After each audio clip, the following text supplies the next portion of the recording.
Vara Perxudres Podcast'te.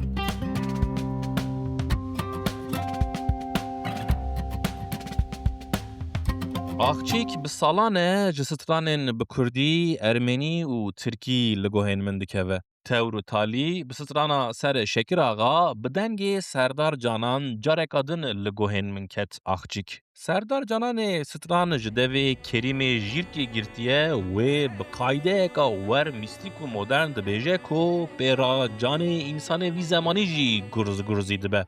Bûye gengaşa, bûye gengaşa, meydana şaxê bûye gengaşa, axçikên taxiya werne temaşa, şerê şêrê sor digel Mîr û Paşa, şerê Şekir Axa li gel Mîr û Paşa.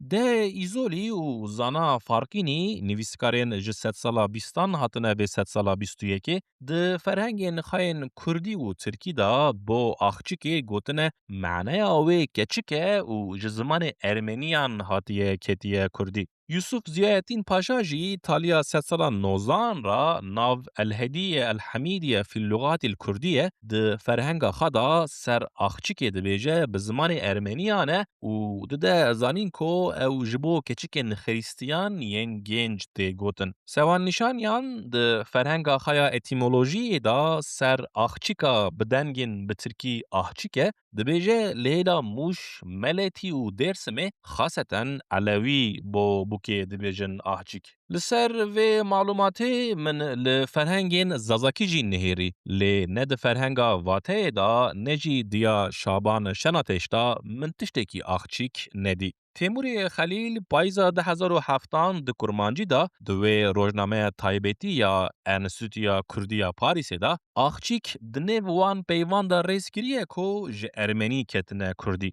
Di nivîsa xwe da Têmurê Xelîl dibêje ew peyvên wî rêzkirine li hêla kurmancan li her derê nêne dîtin. Ew tenê li wan derên wer têne gotin ku berê Ermenî li wir pir bûne. Sosyologê sedsala nozdan Mela Mehmûdê Bazîdî di adet û rusûmetnameyê Tewayî Fêkradiye da behsa rindî û çelengiya axçîkan dike û dibêje kurên Kurd wan direvînin dikin misilman û li xwe mer dikin. Serdar Canan bo qilîba kilama ser Şekir Axa ku konsepta wê fikra Yılmaz Özdil û anîmasyona wê îşê Ronî Batê ye, dibêje wan ew li gorî varyanta Alexander Caba ya ji devê Mela Mehmûdê Bazîdî bihîstiye hazir kiriye. Alexander Cabayê Rûsya bi dostaniya Mela Mehmûdê Bazîdî gava çîroka Şekir Axa bihîstiye aniye ew nivîsiye sedsala nozdan. Bi min ecêb tê. Dûra êrîka wê de Japonya bi dostaniya Serdar Canan gava strana Şekir Axa bihîstiye